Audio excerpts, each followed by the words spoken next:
பாருங்கள், மாங்காய் நம்ம இந்த மாதிரி கட் பண்ணி எடுத்தாச்சு. இப்போ இதுக்கு தேவையான மசாலா சேர்த்துக்கலாம். மிளகாய்த்தூள் 2 டீஸ்பூன், 3 மாங்காய் எடுத்துருக்கிறேன். 2 டீஸ்பூன் மிளகாய்த்தூள் ஆட் பண்ணியிருக்கிறேன். நீங்கள் உங்கள் காரம் உங்களுக்கு அதிகமாக வேணும்னா அதிகமாக கூட ஆட் பண்ணிக்கலாம். காஷ்மீரி சில்லி பவுடர் 1 டீஸ்பூன், மஞ்சள் தூள் 1/2 டீஸ்பூன், காய பவுடர் 1/2 டீஸ்பூன் அளவுக்கு ஆட் பண்ணிக்கலாம். தேவையான அளவு உப்பு சேர்த்துக்கோங்க.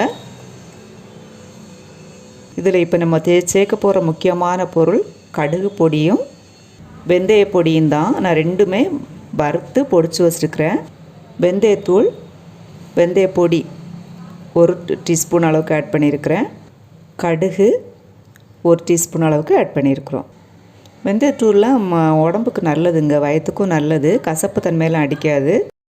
எல்லா மசாலாவும் ஆட் பண்ணதுக்கப்புறமா கொஞ்சம் மிக்ஸ் பண்ணி விட்டுக்கோங்க. நல்லாவே இப்படி மிக்ஸ் பண்ணி விட்டுக்கலாம். மசாலாலாம் பிடிக்கட்டும். இப்போ நம்ம இந்த ஊறுகாய்க்கு தேவையான தாளிப்பு தாளிச்சுக்கலாம். பேன் அடுப்பில் வச்சு நல்லெண்ணெய் தான் சேர்த்துருக்குறேங்க. ஊறுகாய்க்கு எப்போதுமே நல்லதெண்ணெய் சேர்க்கணும். நல்லெண்ணெய் கொஞ்சம் அதிகமாகவே 1 கப் அளவுக்கு சேர்த்துருக்குறேன்.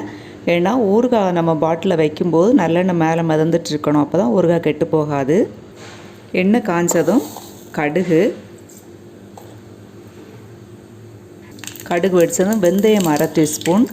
வெந்தயம் முருகணுங்க, இல்லைன்னா கசப்பு தன்மை இருக்கும். முழுசாக போடும்போது எப்போவுமே வெந்தயம் முருகனா தான் நல்லாயிருக்கும்.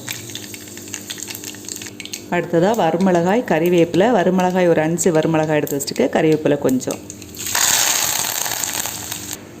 தாளிச்சாச்சு. இப்போ இதை நம்ம மசால் போட்டு மிக்ஸ் பண்ணி வச்சுருக்கிற மாங்காயில் ஆட் பண்ணிட வேண்டியதுதான். ஆட் பண்ணிக்கலாம். ஆட் பண்ணி மிக்ஸ் பண்ணி விட்டுடலாம். இந்த மாதிரி மிக்ஸ் பண்ணி விட்டுக்கோங்க. அவ்வளோதாங்க. நமக்கு சீக்கிரமாக மாங்காய் கட் பண்ணுற நேரம் மட்டும்தாங்க. அதுக்குள்ளே நமக்கு ஒரு 3 மினிட்ஸ்லேயே இந்த மாங்காய் ஊறுகாய் வந்து ரெடி ஆயிரும். இது நீங்கள் வாரத்துக்கு ஒரு தடவை வெயிலில் வச்சு எடுத்தீங்க அப்படின்னா 1 மாதம் வரைக்கும் கெட்டு போகாமல் இருக்கும். பாருங்கள், இப்போ பார்க்குறதுக்கு இப்படி இருக்குது. நாளைக்கு நம்ம பாட்டில் அடைச்சி வச்சிட்டோன்னா நாளை காலையில் பார்க்கும்போது எண்ணெய் வந்து மேலே வந்துடுங்க. எண்ணெய் மிதக்க இருக்கும் நமக்கு. அதனால் இப்போ அளவாக இருந்தால் போதும். ரொம்ப டேஸ்ட்டாகவும் இருக்கும். ரொம்ப பண்ணுறது ரொம்ப ஈஸி. இதே மாதிரி நீங்களும் வீட்டில் ட்ரை பண்ணி பாருங்கள். குழந்தைகளுக்கு ஸ்கூலுக்கு சாப்பாடு கொடுத்து அனுப்பும்போது 1 பீஸ் 2 பீஸ் இதில் வச்சு அனுப்புனீங்கன்னா ஊறுகாயெல்லாம் அந்த தயிர் சாதம்லாம் சூப்பராக சாப்பிட்டு வருவாங்க குழந்தைங்க. ஓகே ஃப்ரெண்ட்ஸ், இப்போ வந்து நமக்கு மாங்காய் ஊறுகாய் ரெடி ஆயிடுச்சு.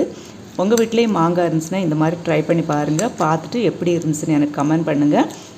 ஏதாவது டவுட் இருந்துச்சுனாலும் கமெண்ட் பண்ணுங்கள். தேங்க்யூ ஃபார் வாட்சிங். நெக்ஸ்ட் வீடியோவில் சந்திக்கலாம். சப்ஸ்கிரைப் பண்ண மறந்துடாதீங்க.